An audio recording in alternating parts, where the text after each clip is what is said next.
Hi, I'm Captain Larry Bell with Texas Fishing Tips, and this is your weekly fishing report. Up here in Sundown Bay, all through the back shoreline. Again, our tides have leveled out. We're a couple of weeks removed now, a week and a half removed from the hurricane pushing in the Gulf and moving on. So I mentioned that last week. But yeah, our water levels have dropped back out to normal size or depths, what they are this time of year, what you can expect for them to be. So they fluctuate pretty nice. We're going to be on the backside of the full moon. By the time this report comes out, then that we will be a couple of days past that. So what we want to be able to do is you want to be able to fish that minor early, fish the minor late. It's going to be pushing into the middle of the day. So each day it gets a little hour later, and so you want to continue to fish that and fish that trend as best you can. As we've come up to the full moon phase, it's been spot on. It's been right around that bite frame. Water coming in, water coming out, being pushed, being pulled. Lots of good current, tides moving pretty well. Fish are responding to that, and then when we've gotten outside of those time frames, it is tapered off. So those bites. So if you're able to fish the minors, that moonrise and moonset minor, make sure that you are in place, 30, 45 minutes beforehand, if not even more than that.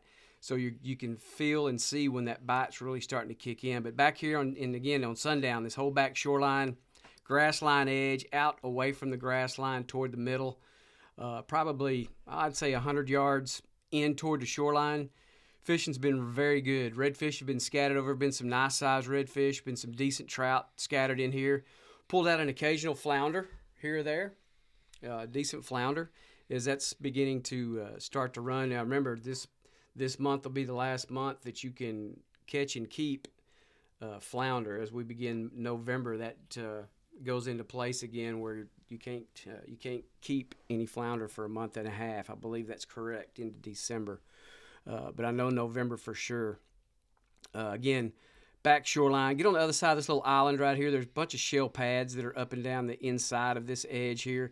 Now this is a little squishy, so if you're not just super great on wading or don't want to get into some ankle, maybe some calf deep, some stuff every once in a while. It's not all over the place. It's just a little bit. But there's shell there. There's good structure. There's a tremendous amount of bait working up and down here. We've pulled out some black drum out of here using Little Johns. Again, Little Johns are probably the one true thing, unless you're using like a Pro Cure or some kind of scent that you're putting on your bait. But just to pull the bait out of the package and put it on, use a Little John. Watermelon Red has been really good for that, especially in this little bit dirtier water up here. We've got a lot of tug traffic, so it pushes and pulls that water like little tsunamis. So it'll push some water in, pull some water out, so it dirties it up as you work that area. If you fished up in here, you know this, and as you begin to work these areas here, you'll feel that, and it'll create a little small short bite for you with that current starts to kick in. So if you're set up right and you're in the right location, you can take advantage of that opportunity when one comes by. We've been fishing the shoreline back here on this grass line edge. Three main baits that we've been primarily working: down south lures, knock and tail lures, marker 54 lures. Those three baits primarily have been the baits of choice for me for the past week and a half. The down south and knock and tails have been primarily there for good month and a half, and then of course the down south twisted tee's been in play for about 3 months. So it's still producing fish, consistently producing fish. The down south twisted tee in both the original size and the burner shad have been spot on for me. They've been very good baits, very good production baits.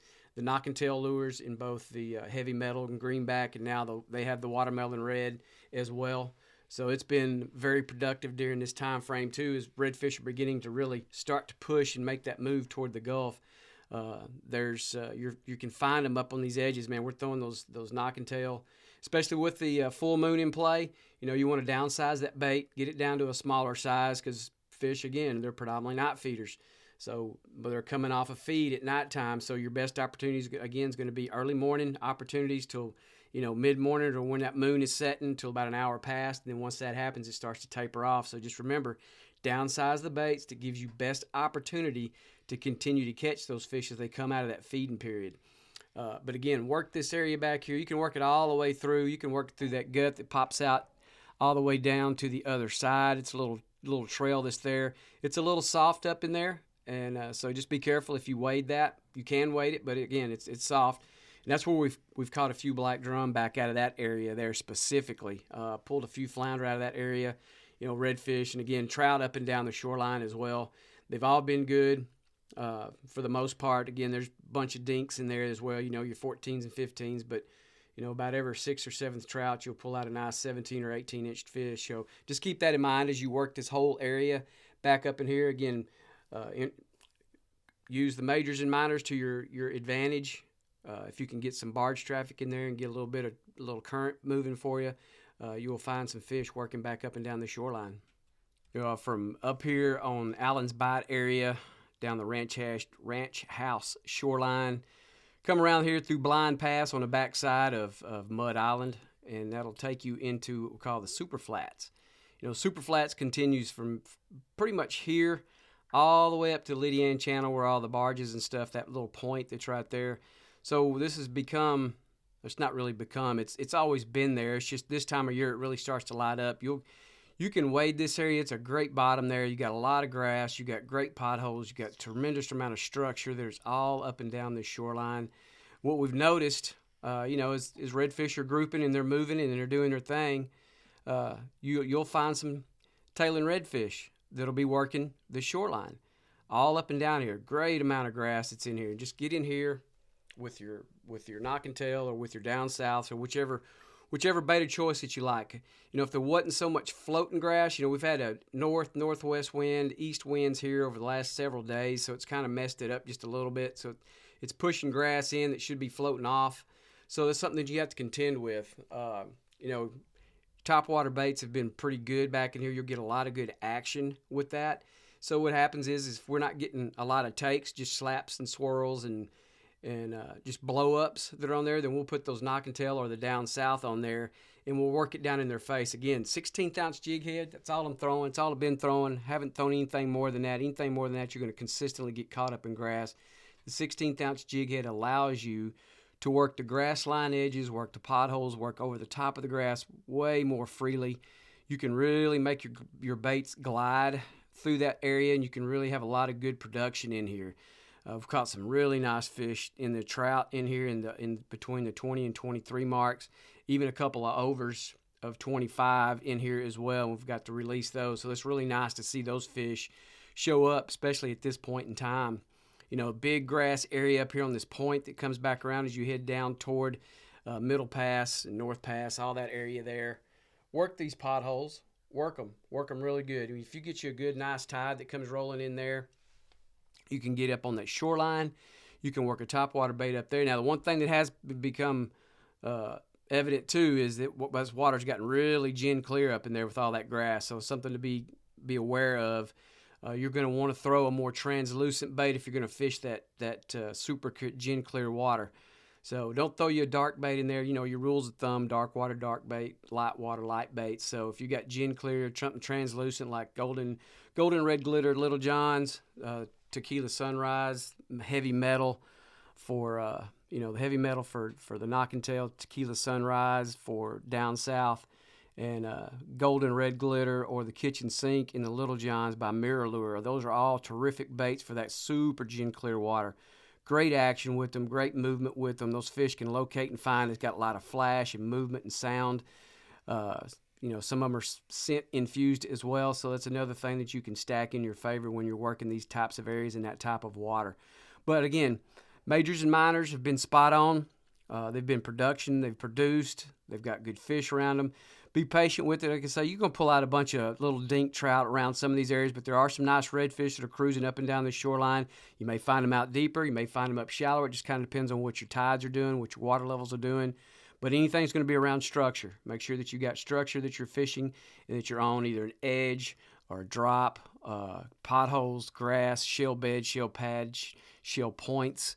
Any of that kind of stuff, structure-wise, it's going to hold and help bait be around that. So that's where your predator fish are going to be. Just continue to work these baits around in these areas here. Also, the Marker 54 jerk shrimp is starting to really produce fish as well. So if you're working that in potholes, you can work that weedless or you can work it under popping cork, whatever you so choose.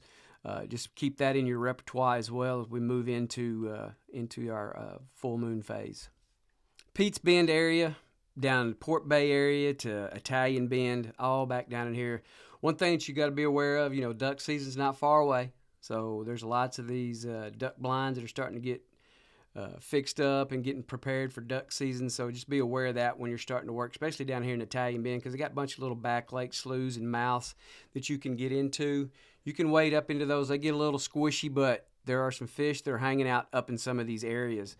When you're working down in Italian Bend, you've got in this corner back here, you've got 2 or 3 little back lake mouths that can lend itself to hold some fish. You may have to be a little patient with them. Just kind of hang out in there and just seeing what they're doing. They might be a little spooky, a little skittish because that water's dropping out. But that's the one thing that you just need to be aware of and take care of is pay attention to what your tides are doing, especially in these types of areas. The Italian Bend area is a really great area to wade, especially against that shoreline, throwing a topwater bait, throwing your plastics, throwing the jerk shrimp from marker 54, the knock and tail, any of those lures. They've all been really good back in these areas. Again, redfish, redfish are really starting to push. They're starting to push toward the Gulf, getting out there. Talked to a lot of different people that say there's lots of boats that are showing up at the jetties in the Phoenix areas.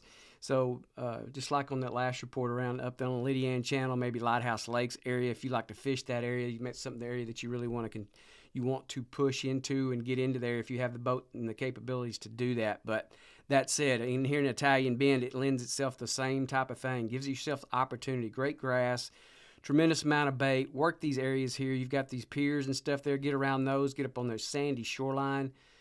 Work that area all up and down this way.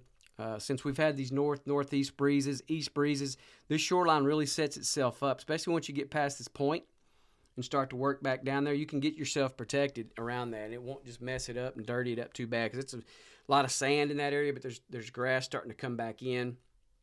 So once it kind of gets blown out a little bit, it gets a little bit more difficult to fish. But again, you can put a popping cork on, you can put a topwater on. If you've got bait working in this area, you'll have an opportunity. There's been, like I say, there's been fish that's been holding in here off and on, not consistently, but they have been in there. Push across to the other side over here on this west shoreline. If you got the right wind, that's not going to just kind of blow you out of there. If it's in that 8 to 12 mile an hour range, that's perfect. You can get up here on this shoreline. You can work this shoreline really well. You can stay off this edge and work the little bit deeper edge of it up shallow, paying attention again to what your tides are doing, what kind of water you have, what your bait's doing. Main things have been working, again, twisted tea, original, burner shads from down south, the knock and tail lures in the greenbacks, watermelon red primarily. The heavy metal has been good at times in there, but it's really good with that clearer water if you want to throw that, but it'll work. But if you just don't happen to have one or don't have one of the other colors, throw that one on there. It'll be fine. The jerk shrimp as well, as you get down here on this point, back around here as you head back down toward that kayak launch point that's back there right off of 188. That's a big old nice grass flat that's right up here. All this area lends itself to open up to water that can give you opportunities to find and catch you some nice redfish back in here, some really nice trout back in here. We've caught some nice 17s and 18s back in this area. Sporadic, not a box full, but there have been some sporadic ones. Again, lots of 15s, 14s, 15 and a half, a lot of those that are in here, but they're fun to catch. And there will be another one that's in there that's going to be a bit better. You just got to be patient with it and stick with it and work all those baits in there. Again, topwater baits on this side as well. You can locate and find you some redfish. Just work the area really well. Pay attention when your majors and minors are going to be taking place, what your tides are doing. Look for your bait working in these areas. Incorporate the baits that I've talked about into these, and you will have a productive day. Thanks for watching. I'm Captain Larry Bell.